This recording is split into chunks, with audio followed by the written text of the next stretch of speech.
cinta, dan juga sophia yang artinya kebijaksanaan. Jadi secara etimologis, filsafat adalah cinta kebijaksanaan. Filsafat menurut Plato adalah pengetahuan tentang segala yang ada. Filsafat adalah suatu pengetahuan yang memiliki hubungan yang erat dalam kehidupan sehari-hari. Bahkan dapat dikatakan bahwa filsafat merupakan motor penggerak dalam kehidupan sehari-hari.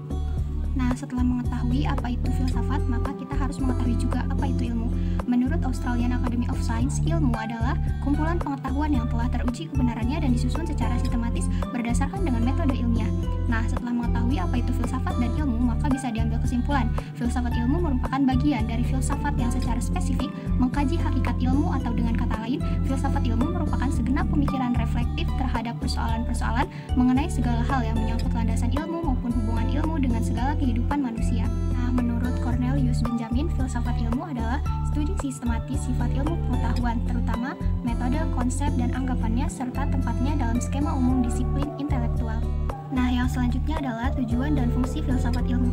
Yang pertama, mengetahui struktur logis yang bekerja di balik ilmu. Kedua, memberikan pendasaran logis terhadap metode suatu kegiatan ilmiah. Ketiga, sebagai sarana pengujian penalaran ilmiah sehingga orang tidak menerima begitu saja suatu hasil dari kegiatan ilmiah tersebut. Dan yang keempat, sebagai usaha merefleksikan dan juga mengkritik asumsi dan juga metode keilmuan bagi suatu kegiatan ilmiah. Yang selanjutnya adalah 3 faktor yang melatar belakangi lahirnya filsafat ilmu. Yang pertama ada mitologi.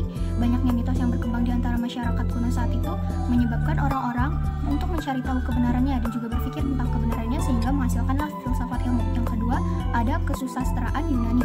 Saat itu adanya asal-muasal dongeng, legenda, juga teka-teki yang berkembang di Yunani kuno merangsang orang-orang untuk berpikir dan juga mencari tahu. Kemudian yang terakhir yaitu pengaruh ilmu pengetahuan yang ada pada waktu itu sudah terdapat di Timur kuno, contohnya yaitu ilmu ukur. Selanjutnya adalah objek material filsafat ilmu, di mana objek material filsafat ilmu adalah pengetahuan itu sendiri yang tersusun secara sistematis dengan metode ilmiah tertentu.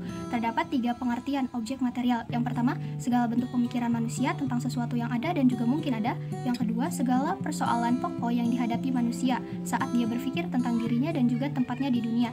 Dan yang terakhir yaitu segala pengetahuan manusia serta apa yang ingin diketahui oleh manusia. Nah, yang selanjutnya adalah objek formal dari ilmu, di mana objek formal ilmu adalah sudut pandang dari mana subjek menelaah objek materialnya, misalkan ditinjau dari sudut pandang antropologi, sosiologi, psikologi, dan lain-lain. Nah, selanjutnya adalah ruang lingkup dari filsafat ilmu.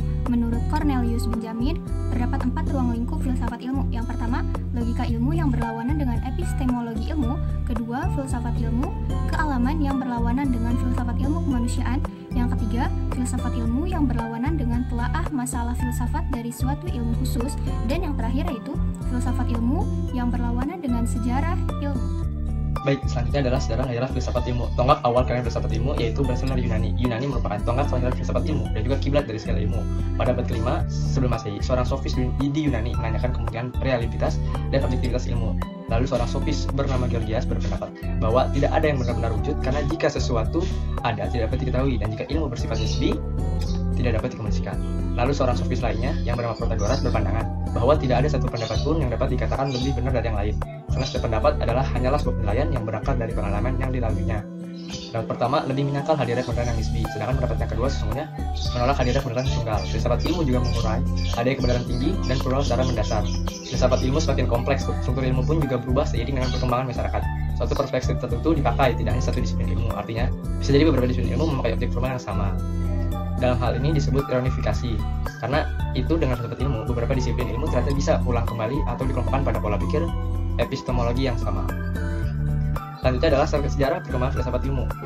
Pemikiran filsafat ilmu dipengaruhi oleh lingkungan. Secara periodisasi, filsafat ilmu barat adalah zaman kuno, zaman abad pertengahan, zaman modern, dan zaman masa kini. Yang selanjutnya adalah periodisasi filsafat ilmu Cina adalah zaman kuno, zaman pembaruan, zaman neokonfusianisme, dan zaman modern. Dan dikenal dengan sebutan periode Weda, Viracarita, Sutra-sutra, dan Skolastik. Yang terpenting dalam filsafat ilmu India adalah bagaimana manusia berteman dengan dunia bukan untuk menguasai dunia. Lalu selanjutnya yaitu filsafat ilmu Islam. Filsafat ilmu Islam sendiri dikenal dengan periode mutakalimin dan filsafat ilmu Islam.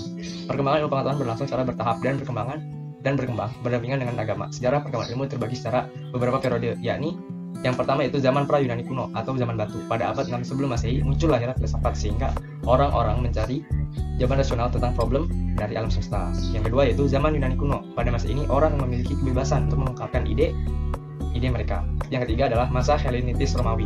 Pada masa ini muncul beberapa aliran. Yang pertama yaitu Stoicisme, yaitu aliran segala kejadian menurut ketetapan yang tidak dapat dihindari. Yang kedua, Epikurisme, yaitu segalanya terdiri dari atom-atom. Yang ketiga, Skeptisisme, yaitu bidang teoritis manusia tidak mampu mencapai kebenaran. Yang keempat, Elektisme, pengambilan unsur filsafat dari aliran-aliran lain tanpa berhasil mencapai suatu pemikiran yang sungguh-sungguh. Yang terakhir yaitu Neoplatoisme, yaitu paham yang ingin menghidupkan kembali filsafat Plato. Zaman keempat yaitu zaman abad pertengahan. Zaman abad pertengahan sendiri mengalami dua periode. Yang pertama, periode Patrikis, yaitu mengalami beberapa tahap, yaitu permulaan agama Kristen dan filsafat Agustinus. Periode Skolastik dibagi dalam 3 tahap, yaitu periode awal, periode puncak, dan periode akhir.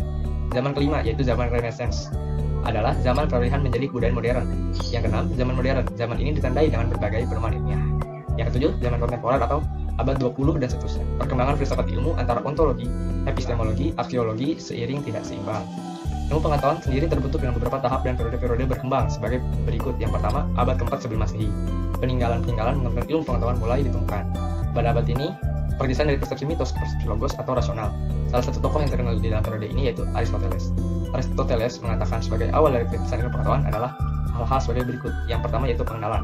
Pengenalan tersendiri dibagi dalam 2 macam, yakni pengenalan indrawi, yaitu pengetahuan tentang hal-hal yang konkret dari suatu benda, dan pengenalan rasional.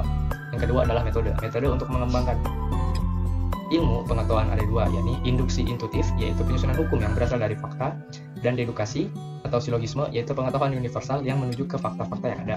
Yang kedua adalah abad 17 sesudah Masehi. Pada periode yang kedua ini terjadi revolusi ilmu pengetahuan karena adanya perombakan total dalam cara berpikir. Apabila Aristoteles cara berpikirnya bersifat ontologis rasional, sedangkan Galileo Galilei cara berpikirnya bersifat analisis. Pada abad ke-17 ini meninggalkan cara berpikir metafisik dan beralih ke elemen-elemen yang terdapat pada suatu benda, jadi tidak mempersoalkan hakikat tersebut. Selanjutnya yaitu filsafat ilmu sebagai landasan pengembangan ilmu pengetahuan. Bidang kajian filsafat ilmu mengalami perubahan atau perkembangan secara terus-menerus. Hal ini tidak terlepas dari interaksi antara filsafat dan ilmu yang semakin intens. Bidang kajian yang menjadi telahan filsafat ilmu pun berkembang dan di antara para ahli terlihat perbedaan dalam menentukan lingkup kajian filsafat ilmu. Dalam ilmu pendidikan, filsafat ilmu menempati posisi secara analog bersama ilmu pengetahuan yang lain, dengan mengajukan permasalahan dalam bentuk pertanyaan.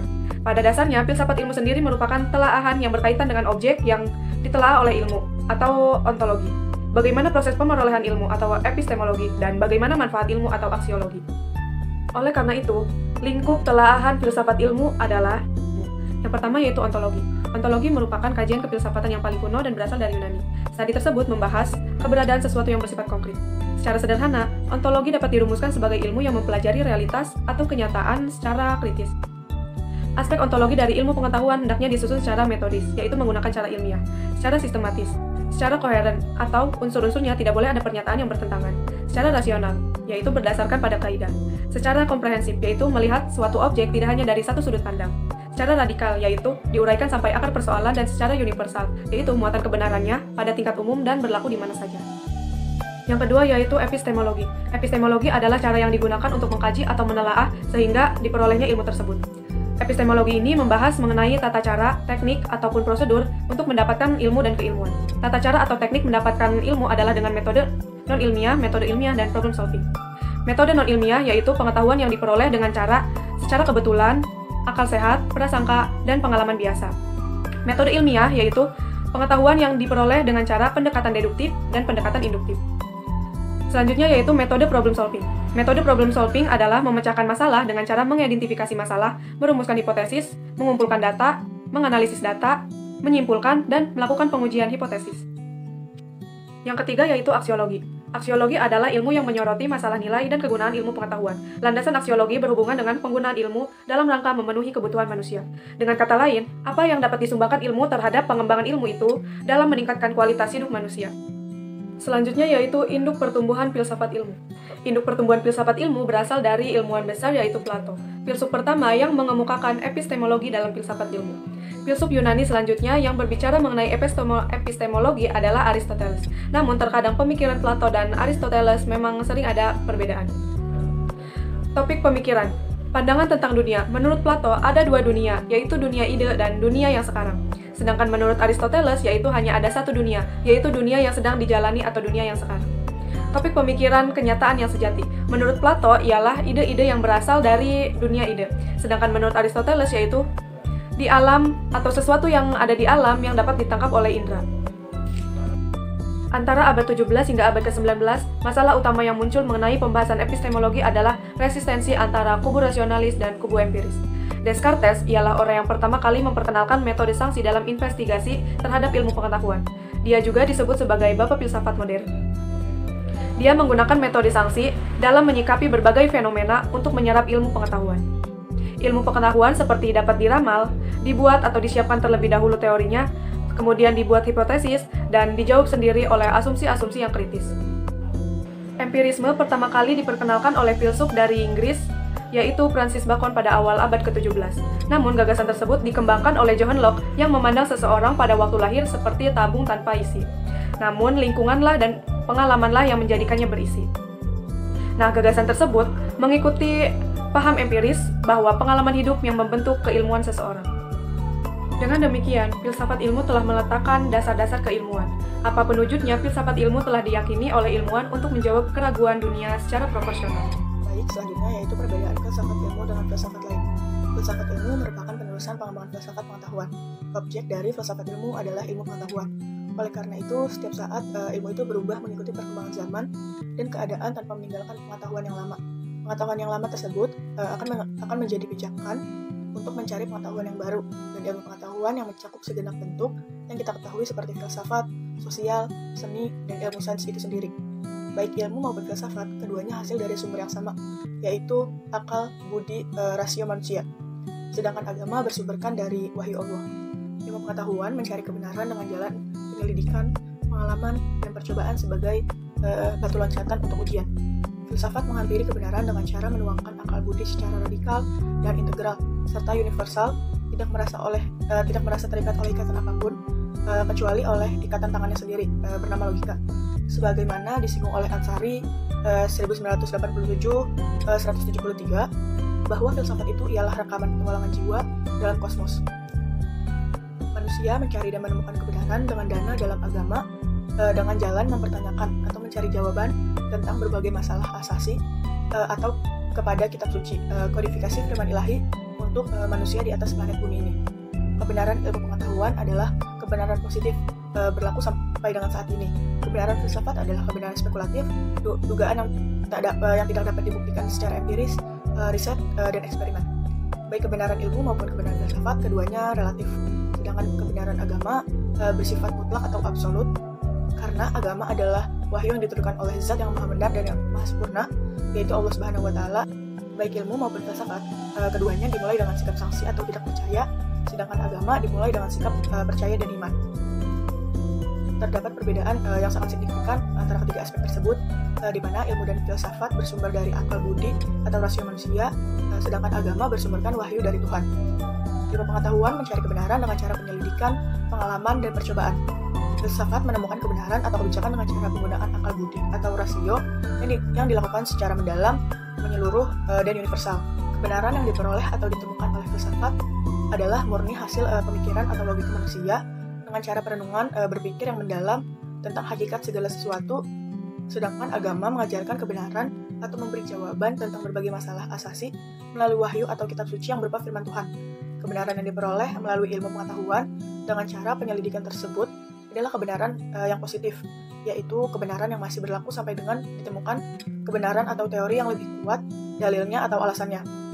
Kebenaran filsafat adalah kebenaran yang spekulatif, berupa dugaan yang tidak dapat dibuktikan secara empiris, riset, dan eksperimen, baik kebenaran ilmu maupun kebenaran filsafat. Keduanya relatif, sedangkan kebenaran agama bersifat mutlak atau absolut, karena ajaran agama adalah wahyu yang diturunkan oleh Tuhan Yang Maha Esa.